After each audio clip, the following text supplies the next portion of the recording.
इनसे, उनसे या आपसे नहीं, डरते तो हम किसी के बाप से नहीं। अगर कोई टाइम मशीन हो और 92 में वापस जाने का मौका मिले तो वो गुंबद हम फिर से तोड़ेंगे, इस बार पूरा तोड़ेंगे, भगवान कसम मलबा तक नहीं छोड़ेंगे। अरे हम मक्का में मंदिर मांग रहे थे, हम मदीना में मंदिर मांग रहे थे, काबुल में मंदिर मांग रहे थे। आगे बढ़ो और गाड़ दो अहंकार की छाती में विजय का भगवा ध्वज।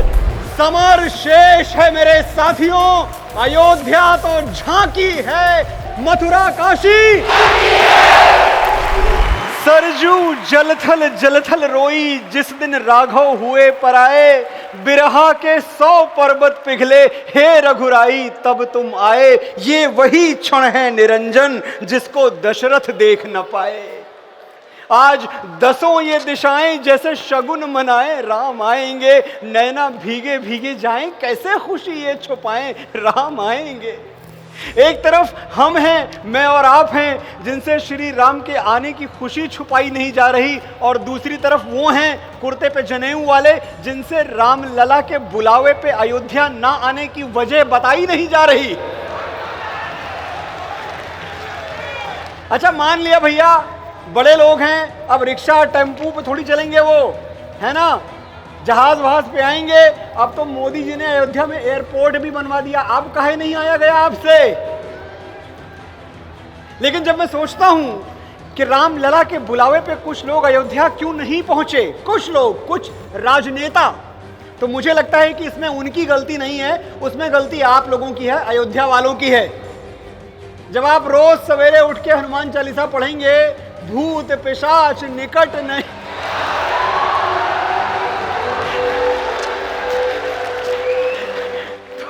तो कैसे आएंगे भाई वो। आपने रोक रखा है, आपकी गलती है। लेकिन देखिए, एक तरफ ये अयोध्या वासी हैं जो हमारे जगत गुरु के सानिध्य में, इनकी छत्र छाया में बैठ के मानस का आनंद ले रहे हैं, राम कथा का आनंद ले रहे हैं, और दूसरी तरफ वो जाहिल, वो गंवार, वो मूर्ख है जो बात बात पे मानस फाड़ देते हैं। अफवाह क्या फैलाते हैं भाइयों? अफवाह ये फैलाते हैं कि ये तो दलितों और वंचितों के विरोध में है। इससे बड़ा झूठ कोई बोला जा सकता है क्या? हमने तो गुरुदेव के चरणों में बैठ के सीखा है, जितना सीखा है उतना ही बताऊंगा। भगवान श्री राम दलित और वंचित विरोधी 1000 उदाहरण गिनवा सकता हूं जो इस झूठ को चीर फाड़ के रख देंगे, लेकिन आज 4-5 गिनवाता हूं, उतना ही समय है। भगवान श्री राम झूठे बेर किसके खाते हैं? शबरी के। शबरी कौन है? एक वनवासी हैं, एक वंचित हैं। भगवान श्री राम मित्र किसे बनाते हैं? सुग्रीव को। सुग्रीव कौन है? एक वनवासी हैं, एक वंचित हैं। भगवान श्री राम अपने राज्याभिषेक का निमंत्रण किसको भेजते हैं? निषाद राज को। वनवासी हैं, वंचित हैं। अच्छा, अगर आपको लग रहा होगा कि मनोज बहुत पुरानी बातें बता रहे हो, कुछ नया बताओ, तो चलो नया बताता हूं मैं आपको। श्री राम मंदिर के शिलान्यास में पहली ईंट किसके हाथों रखवाई गई? बिहार के श्री कामेश्वर चौपाल वंचित समाज से आते हैं। और फिर हमको बताते हैं, कहते हैं देखो भगवान राम ने तो शंभू का वध कर दिया। अच्छा, कहां लिखा है? कहां लिखा है कि शंभू का वध कर दिया भगवान श्री राम ने? उत्तर रामायण में। उसी उत्तर रामायण में जिसको गुरुदेव ने अपने रिसर्च के बल पे, अपने शोध के बल पे झूठ का पुलिंदा सिद्ध कर दिया है।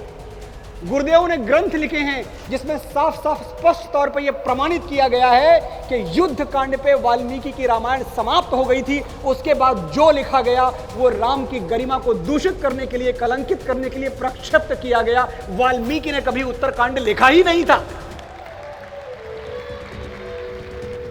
फिर कहते हैं भाई तुम्हारे यहां तो महिलाओं का बड़ा अनादर था, श्री राम ने सीता को त्याग दिया। यह भी कहां लिखा है? उसी उत्तर रामायण में लिखा है जिसको गुरुदेव सफेद झूठ सिद्ध कर चुके हैं। सती प्रथा के दोषी हैं हम, मैं और आप पर भी इल्जाम है ये। सती प्रथा के दोषी हैं। आज सिर्फ रामायण की बात हो रही है। महाराज दशरथ को 3 रानियां थी। जब दशरथ का देहावसान हुआ, उनका निधन हुआ, तो कौशल्या, कैकेयी, सुमित्रा, इनमें से कौन आग में कूद पड़ा था? किसके बारे में आपने पढ़ा है? साथियों, सती प्रथा हमारा चुनाव नहीं, हमारी विवशता थी, हमारी मजबूरी थी। जब उज़्बेकिस्तान और समरकंद से आए हुए लुटेरे हमारी माओं को पकड़ के अपने हरम की ओर खींचने लगे, तो क्या करती हमारी माएं, क्या करती वो वीरांगनाएं जिनके बदन को सूर्य की किरण ने भी कभी निर्वस्त्र नहीं देखा था। असूर्य पश्या, ये शब्द पुराणों में हमारी सतियों के लिए, हमारी माताओं के लिए प्रयुक्त हुआ है। असूर्य पश्या यानी जिनके शरीर को सूर्य ने भी ना देखा हो, ऐसी पवित्र हमारी माताएं। क्या करती वो? कूद पड़ी महारानी पद्मिनी अंगारों में, लेकिन अलाउद्दीन खिलजी को अपने आंचल का एक तार तक नहीं छूने दिया। विष पी लिया रानी रूपमती ने, लेकिन अधम खान की गंदी छाया तक अपने बदन पर नहीं पड़ने दी। व्हाट्सएप खोल के बैठे हुए हैं हम, अगर कभी मानस खोल के बैठ जाते ना भाई, तो ये मैकाले और मार्क्स की जो नाजायज औलादे हैं, इनके फैलाए हुए भ्रम से बच जाते हम जान जाते कि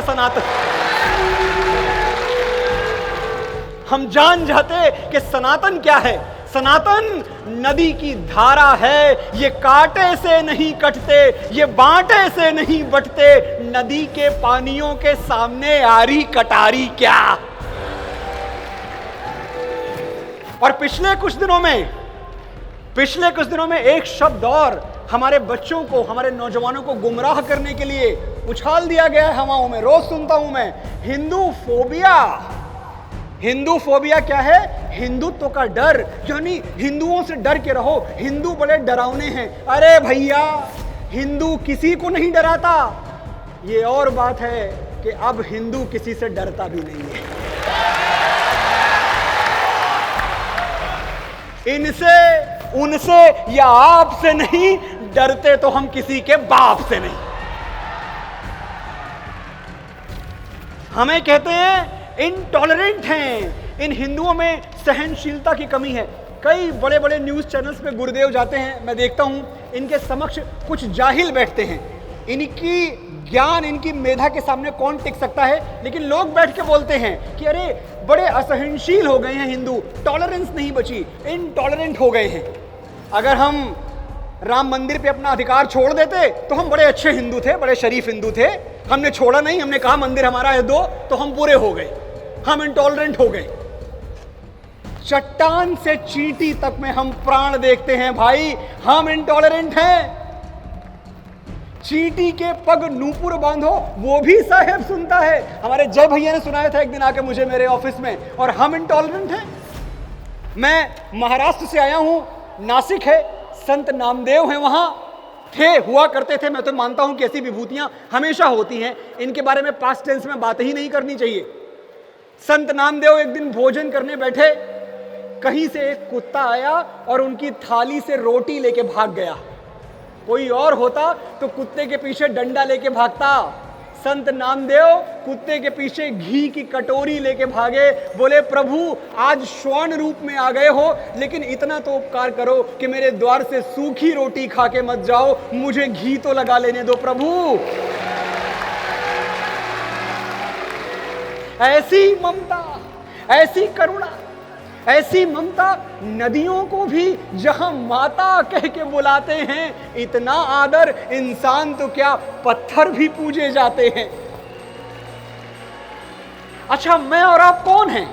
हमें इंटॉलरेंट कहते हैं, हम वही तो है ना जब रोज सुबह उठते हैं, आंखें खोलते हैं तो धरती पर पैर रखने से पहले धरती माँ से क्षमा मांगते हैं कि हे माँ, हम आपको अपने पैरों से स्पर्श कर रहे हैं, हमें क्षमा कर देना। समुद्र वसने देवी पर्वत स्तन मंडले विष्णु पत्नी नमस्तुभ्यम पादस्पर्शम क्षमस्वमेव, हम ही तो कहते हैं ना।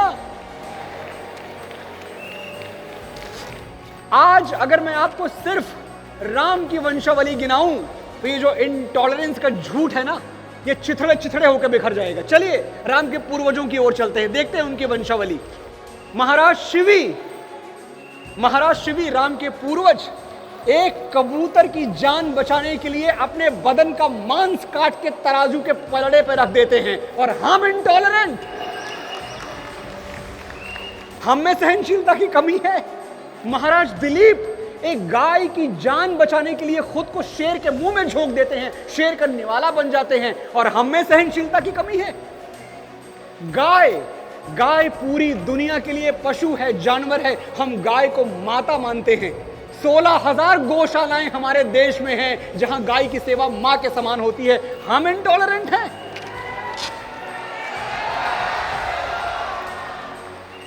जटायु का अंतिम संस्कार, गिद्धराज जटायु, हमारे भगवान श्री राम एक पक्षी का अंतिम संस्कार अपने पिता की तरह करते हैं, और हमारे अंदर करुणा की कमी है, हमारे अंदर सहनशीलता की कमी है। मोहम्मद जमालुद्दीन की बनाई हुई राम प्रतिमा को हमने अपने मंदिर के परिसर में, इसी राम मंदिर परिसर में आदर के साथ स्थापित किया हुआ है। हम इंटॉलरेंट हैं।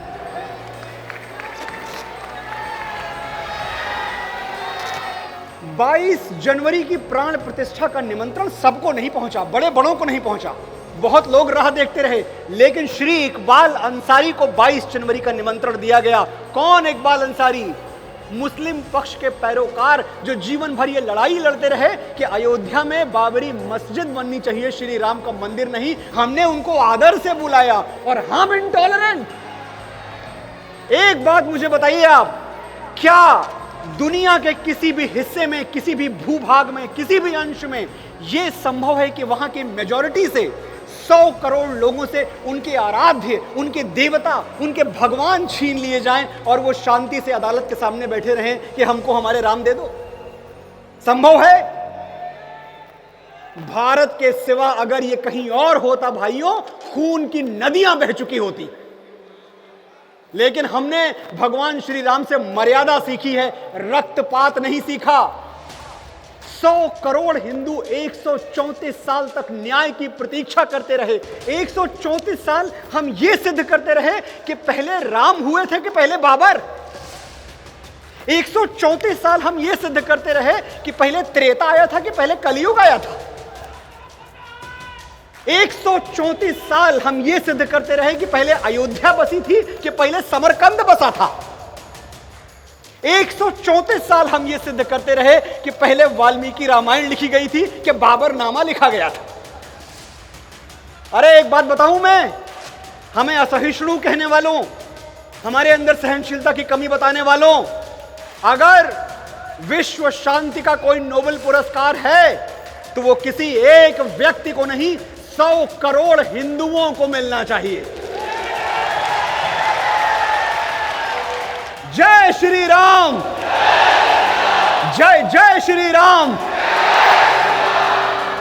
कौन है हम लोग? वसुधैव कुटुंबकम में विश्वास रखने वाले। सबके दुख दर्द में हम लोग दुखी होते हैं। कोई जागे तो कहां चैन से हम सोते हैं। ठेस जिसको भी लगे, टूटते तो हम ही हैं। सारी सृष्टि के लिए अपने नयन रोते हैं।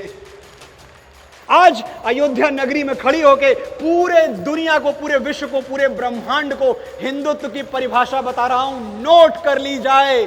जिसमें गिरती हैं सभी नदियां, वो सिंधु हैं हम। जिसमें गिरती हैं सभी नदियां, वो सिंधु हैं हम। सारी दुनिया को वतन कहते हैं, हिंदू हैं हम। अयम निजः परो वेति गणना लघु चेतसाम उदार चरिता नाम तू वसुधैव कुटुंबकम। हम ही तो कहते हैं। और जो हिंदुत्व पर उंगलियां उठाते हैं, हम श्री राम के वंशजों पर कलंक लगाते हैं। मैं समझता हूं, और हमारे गुरुदेव कहते हैं कि मनोज बेटा, इनसे क्रोधित होने की जरूरत नहीं है, इनको करुणा भाव से क्षमा कर दो, क्योंकि ये भगवान श्री राम के हाथ से छूटे हुए, डूबे हुए लोग हैं। इनको माफ कर दो, क्षमा कर दो इनको। जब समुद्र पे सेतु बन रहा था तो भगवान श्री राम एक शिला पर बैठे हुए देख रहे थे कि कैसे नल नील पत्थर उठाते हैं, समुद्र में डालते हैं और पत्थर तैरने लगते हैं। भगवान ने सोचा, एक दो पत्थर मैं भी तैरा के देखता हूं। प्रभु ने एक शिला ली अपने हाथ में, गए समुद्र के पास, छोड़ी शिला और वो पत्थर, वो शिला डूब गई। प्रभु उदास हो गए। बजरंगबली वहीं बगल में थे, उन्होंने प्रभु को उदास देखा तो आए और बोले, प्रभु उदास ना हो, निराश ना हो, जो आपके हाथ से छूटेगा वो तो डूब ही जाएगा। जय श्री राम। जो राम का नहीं वो किसी काम का नहीं। एक ही नारा, एक ही नाम। अच्छा साथियों, मैं और आप आज यहां कितनी भी शांति की बात कर लें, कितना भी मानवता का मंत्रोच्चार कर लें, ये मोहब्बत की दुकान वाले बार बार हमें ये बताना नहीं भूलते कि भैया तुमने तो 6 दिसंबर 1992 को मस्जिद गिराई थी। आज अयोध्या में खड़े होके आदरणीय गुरुदेव की ओर से 100 करोड़ हिंदुओं की ओर से मैं इस आरोप का खंडन करता हूं, हमने कभी कोई मस्जिद नहीं गिराई। 6 दिसंबर 92 को जो गिरा था वो तोड़े गए मंदिर के मलबे से बना हुआ एक ढांचा था। हमने उसे मस्जिद कभी बनने ही नहीं दिया। हमारी 70 पीढ़ियां मीर बाकी जैसे दरिंदों की गर्दन पे तलवार रख के खड़ी हो गई कि कट जाएंगे, मर जाएंगे, लेकिन तुम्हें मंदिर तोड़ के मस्जिद नहीं बनाने देंगे। तो जब मस्जिद बनी ही नहीं तो 6 दिसंबर को हमने तोड़ा क्या? हमने सिर्फ गुलामी और बर्बरता का एक प्रतीक तोड़ा था। 3 गुंबद तोड़े थे। और एक बात बताएं, अगर कोई टाइम मशीन हो और 92 में वापस जाने का मौका मिले तो वो गुंबद हम फिर से तोड़ेंगे। इस बार पूरा तोड़ेंगे, भगवान कसम मलबा तक नहीं छोड़ेंगे। हर हर महादेव। एक ही नारा, एक ही नाम। अरे हम मक्का में मंदिर मांग रहे थे, हम मदीना में मंदिर मांग रहे थे, काबुल में मंदिर मांग रहे थे, अयोध्या में मंदिर मांग रहे थे। यहां तो प्रेम से दे देना चाहिए था, हाथ जोड़ के दे देना चाहिए था कि भैया ये लोग बड़े शांतिप्रिय हैं, जब भी कुछ मांगते हैं मुक्का तान के, मुट्ठी तान के नहीं, हाथ जोड़ के मांगते हैं। इनके आराध्य का मंदिर है, इनको दे दो। फिर भी नहीं दिया हमने। हमारी पहचान क्या थी? शांति प्रियता। जीते हो किसी ने देश तो क्या, हमने तो दिलों को जीता है। यहां राम अभी तक है नर में, नारी में अभी तक सीता है। और बताए कोई हमको, मैं खुली चुनौती देके पूछ रहा हूं, गोपाल राम के नामों पर कब मैंने अत्याचार किए? गोपाल राम के नामों पर कब मैंने अत्याचार किए? कब दुनिया को हिंदू करने घर घर नरसंहार किए? कोई बतलाए काबुल जाकर मैंने कितनी मस्जिद तोड़ी? भूभाग नहीं, शत शत मानव के हृदय जीतने का निश्चय। हिंदू तन मन, हिंदू जीवन, रग रग हिंदू मेरा परिचय।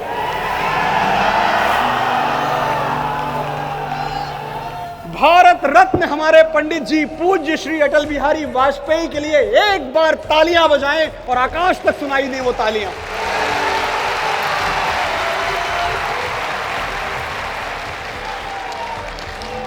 अटल जी 10वीं कक्षा में थे जब उन्होंने ये कविता लिखी थी, हिंदू तन मन, हिंदू जीवन, रग रग हिंदू मेरा परिचय। लेकिन तब से लेकर आज तक कुछ जाहिलों को इस कविता का मर्म ही समझ में नहीं आया, अर्थ ही समझ में नहीं आया कि पंडित जी कहना क्या चाह रहे थे। अच्छा, आज तो अयोध्या में खड़ा हूं, अगर आपका आदेश हो तो बता दूं पूरी दुनिया को कि हिंदू कौन होता है और हिंदू क्या होता है। समझा दूं? अरे समझना है हमें तो बस ये समझो कि हम होनी से भी डरते नहीं हैं। हृदय करुणा से पर इतना भरा है, अनादर कण कभी करते नहीं हैं। हमारी उंगलियों में वो तड़प है कि बंसी सुन के राधा नाचती थी, उसी उंगली पे लेकिन चक्र डोला तो धरती भय से थर थर कांपती थी। जय श्री कृष्णा।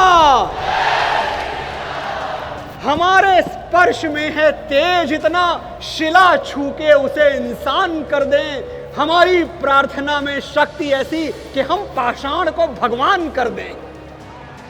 हम ही वो शिव हैं जो विषपान करके समूचे विश्व का कल्याण कर दे। हम ही वो रुद्र हैं जो नेत्र खोले तो तीनों लोक को शमशान कर दें। हर हर महादेव। सनातन से हैं इतने स्वाभिमानी, अखिल ब्रह्मांड को हैरान कर दें। जो छीनो तो महाभारत लड़े हम, जो मांगो तो अंगूठा दान कर दें। हम ही हैं शांति के संदेश वाहक, के मानवता का मंत्रोच्चार हैं हम। समझना है हमें तो बस ये समझो कि हिंदू हैं, समझ के पार हैं हम दिल में आते हैं, समझ में नहीं आते भाई। साथियों, राजनीतिक स्वतंत्रता, राजनीतिक आजादी तब तक अधूरी है जब तक उसमें सांस्कृतिक आजादी शामिल नहीं हो जाती। मैं ये समझता हूं 15 अगस्त 1947 को स्वतंत्रता के यज्ञ का शुभारंभ हुआ था। 22 जनवरी 2024 को इस महायज्ञ की पूर्णाहुति होगी, हम पूरी तरह से आजाद हो जाएंगे। अच्छा, एक बात है, कहानी यहीं खत्म नहीं होती। मैं वीर भूमि अयोध्या में खड़ा हूं, इशारा करूंगा, शायद आप मेरी बात समझ जाएं। मां सरजू के आंसुओं पर अदालत ने फैसला सुना दिया, लेकिन गंगा और जमुना की आंखें अभी तक नम हैं भाइयों। हमारे राम लौट आए, लेकिन राम के आराध्य महादेव और कृष्ण अब तक निर्वासित हैं। अयोध्या के पत्थरों ने गवाही दी है। मुझे ऐसा विश्वास है कि इसी साल काशी के पत्थर भी गवाही देंगे। हर हर महादेव। अरे मस्जिद है या शिवाला, ये सच बता ही देंगे। पूछेगी जब अदालत, पत्थर गवाही देंगे। हम जोड़ने के कायल, तुम तोड़ने में माहिर। मेहमान तुमको माना और तुमने हमको काफिर। बस ये बता दो, खंजर क्यों पीठ में उतारा, क्यों सोमनाथ तोड़ा, मथुरा को क्यों उजाड़ा।